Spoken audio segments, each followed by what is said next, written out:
వనపర్వము చతుర్దశ్వాసం. శరత్కాలంలో దక్షిణ దిశగా అగస్త్య నక్షత్రం కనిపించింది. శరదృతువులో పాండవులు సరస్వతీ నదీ తీరాన కొంతకాలం గడిపారు. తర్వాత కామాఖ్యవనం చేరారు. కామాఖ్యవనానికి శ్రీకృష్ణుడు పాండవులను చూడటానికి సత్యభామ సమేతుడై వచ్చాడు. ఆ సమయంలో చిరంజీవి అయిన మార్కండేయ మహర్షి కూడా వారిని చూడటానికి వస్తున్నట్లు వర్తమానం అందింది. ధర్మరాజు శ్రీకృష్ణుని సాదరంగా ఆహ్వానించి సత్కరించాడు. శ్రీకృష్ణుడు ధర్మరాజును చూసి, ధర్మజ, కౌరవులు నిన్ను, నీ సోదరులను, భార్యను ఎన్నో బాధలకు గురి చేశారు. ధర్మము నీ పక్షంలో ఉన్నది. నీకు విజయం తథ్యం. అందక, వృష్టి, భోజక మొదలగు భూపతులు నీ పక్షాన ఉన్నారు. ఈ సామ్రాజ్యానికి నువ్వే చక్రవర్తివి కాగలవు, చింతింపకుము అని అనునయంగా చెప్పాడు. ధర్మరాజు, దేవా, అరణ్యవాస కాలం చాలా వరకు గడిచిపోయింది.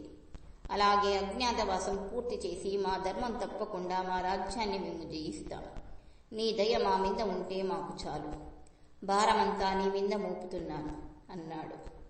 శ్రీకృష్ణుడు అక్కడే ఉన్న ద్రౌపదిని చూసి, అమ్మా ద్రౌపది, నీ కుమారులు యాదవరాజు కుమారులతో కలిసి సంతోషంగా ఉన్నారు. అస్త్ర శస్త్ర విద్యలు అభ్యసిస్తున్నారు.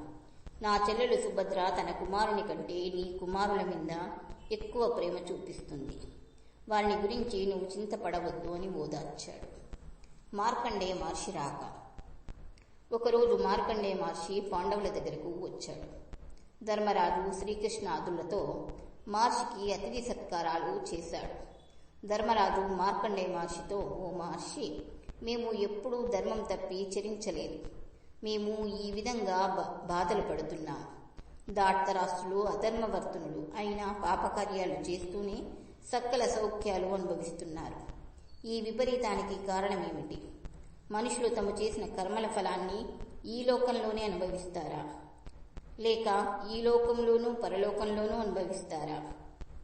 ఈ విశ్వకర్త అయిన ఈశ్వరుని చూడని వాడు కర్మఫలం అనుభవించడా? ఈ దేహంతోనే కర్మలు వెడలిపోతాయా? నాకు ఇవన్నీ వివరంగా తెలుపగలరు అని అడిగారు. కాలధర్మాలు. మార్కండేయ మహర్షి ఈ విధంగా చెప్పాడు. ధర్మజ, తొలుత ప్రథమ కల్పంలో అత్యంత నిర్మలమైన శరీరాలను సృష్టించాడు. ఆ ప్రకారం పుట్టిన మానవులు మహాసత్వగుణ సంపన్నులు, సత్యం పలికేవారు, సత్యవ్రతులై ఉన్నారు. జ్ఞాన సముపార్జన చేశారు, స్వేచ్ఛగా జీవించారు, దేవతల మార్గంలో పయనించారు, అధిక శ్రమ లేకుండా ఎక్కువ ఫలితాన్ని పొందారు, ధర్మం తప్పకుండా చరించారు. వారికి మత్సరము వంటి దుర్గుణాలు లేవు. అధిక సంతానవంతులై 1000 సంవత్సరాలు జీవించారు. కాలక్రమేణా వారిలో కామము, లోభము, మదము, మాత్సర్యము లాంటి దుర్గుణాలు ప్రవేశించాయి. దేవతలు వారిని వదిలివేశారు. మానవులలో బలం క్షీణించింది. సంపదలు తొలగిపోయాయి. దరిద్రులయ్యారు.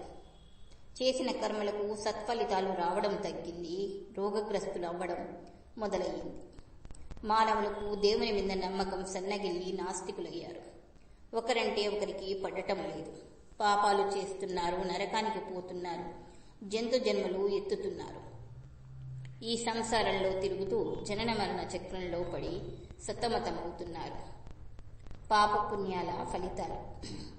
ఈ విధంగా మానవులు చేసే పుణ్యము, పాపము మరణాంతరము కూడా నశించవు. వారి పాపపుణ్యములు నశించక వాసనలుగా వారి వెంట వెళతాయి. కొందరు వారు చేసిన పాపపుణ్యములకు ఈ జన్మలోనే ఫలితం అనుభవిస్తారు. కొందరు స్వర్గంలోనూ నరకంలోనూ అనుభవిస్తారు. కొందరికి ఈ లోకంలోనూ పరలోకంలోనూ సుఖం ఉండదు. కొందరు ఎక్కువ ధనం సంపాదిస్తారు, కానీ మోహము, లోభము కలిగి స్వసుఖాలకు మాత్రమే ధనం ఉపయోగిస్తారు. ఇంద్రియ సుఖాలకు మాత్రమే వెచ్చిస్తారు. పుణ్యకార్యాలు చెయ్యరు. ధర్మజ, నువ్వు ఎక్కువ పుణ్యకార్యాలు చేశావు. వేద అధ్యయనము, తీర్థయాత్రలు చేయడం లాంటి పుణ్యకార్యాలను అనేకం చేశావు. ధర్మవర్తివి కనుక ఈ లోకంలో కష్టాలు అనుభవించినా పరలోక సుఖం లభిస్తుంది. ఎల్లవేళలా ధర్మకార్యాలు చేస్తూ, ధర్మాచరణ చేస్తూ, ధర్మబద్ధంగా అర్జిస్తూ, ధర్మబద్ధంగా వివాహం చేసుకుని సంతానం పొందిన వారికి ఈహలోక పరలోక సుఖాలు అనుభవిస్తారు. ఎల్లప్పుడూ అసత్య వచనం పలుకుతూ ఇంద్రియలోలులై చరిస్తూ శుచి శుభ్రము లేకుండా నాస్తికులై అపరాధాలు చేసేవారు ఇహలోకంలోనూ పరలోకంలోనూ దుఃఖం అనుభవిస్తారు. ధర్మజ, మీరు దేవాంశతో జన్మించారు. మీరు ధర్మం తప్పకుండా చరించి శత్రువులను జయిస్తారు, భూభారాన్ని తగ్గిస్తారు, ఎన్నో యజ్ఞ యాగాదులు చేసి దైవత్వాన్ని పొందుతారు అని మార్కండేయ మహర్షి చెప్పాడు. బ్రాహ్మణ ప్రభావం. ధర్మరాజు మార్కండేయ మహర్షిని బ్రాహ్మణ ప్రభావం గురించి చెప్పమని కోరాడు. ధర్మనందన, పూర్వము హైహైవ వంశోద్భవుడైన దుగ్నుబాలుడనే రాజు వేట నిమిత్తము అడవిలో తిరుగుతూ ఒకచోట జింక చర్మాన్ని ఉత్తరీయంగా కట్టుకున్న బ్రాహ్మణుణ్ణి చూసి అది మృగం అనుకుని బాణంతో కొట్టాడు. తర్వాత తను చంపినది బ్రాహ్మణుణ్ణి అని తెలుసుకుని దుఃఖించాడు. వంశ పెద్దలను వెంట పెట్టుకుని తరశకుడు అనే ముని దగ్గరకు వెళ్లి పరిహారం చెప్పమని అడిగాడు. ఆ మహాముని చిరునవ్వుతో తన కుమారుణ్ణి పిలిచి, ఇతడేనా మీ రాజు చంపిన బ్రాహ్మణుడు అని అడిగాడు. హైహైవులు ఆశ్చర్యపడి, మహాత్మా, ఈ ముని కుమారుడు మా మహారాజు చేతిలో చనిపోయాడు కదా, మరలా ఎలా బతికాడు అని అడిగారు. అందుకు ఆ ముని, మేము కొన్ని నియమాలు పాటిస్తాం, అన్ని పనులు సకాలంలో చేస్తాం, నియమిత ఆహారం తీసుకుంటాం, శాంతితో జీవిస్తాం, సత్యాన్ని మాత్రమే పలుకుతాం, బ్రహ్మచర్యము పాటిస్తాం, అతిథులను సత్కరిస్తాం, అందువలన మాకు మృత్యుభయం లేదు, రోగాలు రావు, కనుక మీరు నిశ్చింతంగా వెళ్ళండి అన్నాడు. వారు మునికి నమస్కరించి వెళ్లారు. బ్రాహ్మణ ప్రభావం అంతటి మహోన్నతమైంది అన్నాడు. బ్రాహ్మణ క్షేత్రియ స్వరూపాలు. ఆ తర్వాత మార్కండేయుడు, ధర్మజ, నీకు బ్రాహ్మణ క్షేత్రియ స్వరూపాలను గురించి చెప్తాను, విను అని చెప్పసాగాడు.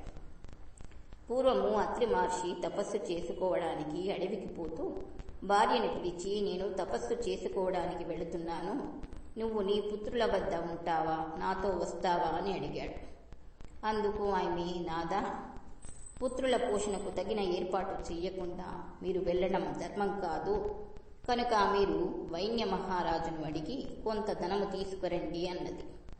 అది విని అత్రి వైన్య మహారాజు దగ్గరకు వెళ్ళాడు. ఆ సమయంలో వైన్య మహారాజు అశ్వమేధ యాగం చేసి బ్రాహ్మణులకు దాన ధర్మాలు చేస్తున్నాడు.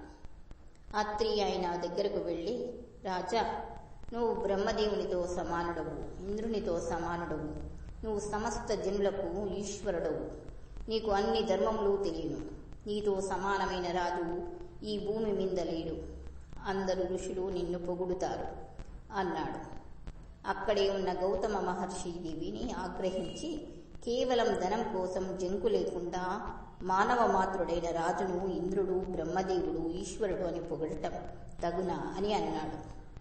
అత్రి, ఏది యుక్తము ఏది యుక్తం కాదు అని తెలియకుండా మాట్లాడవద్దు. నీతివంతుడై, పరక్రమవంతుడై, నిర్మలుడై సమస్త లోకాన్ని పాలించే రాజు ధర్మానికి మూలం.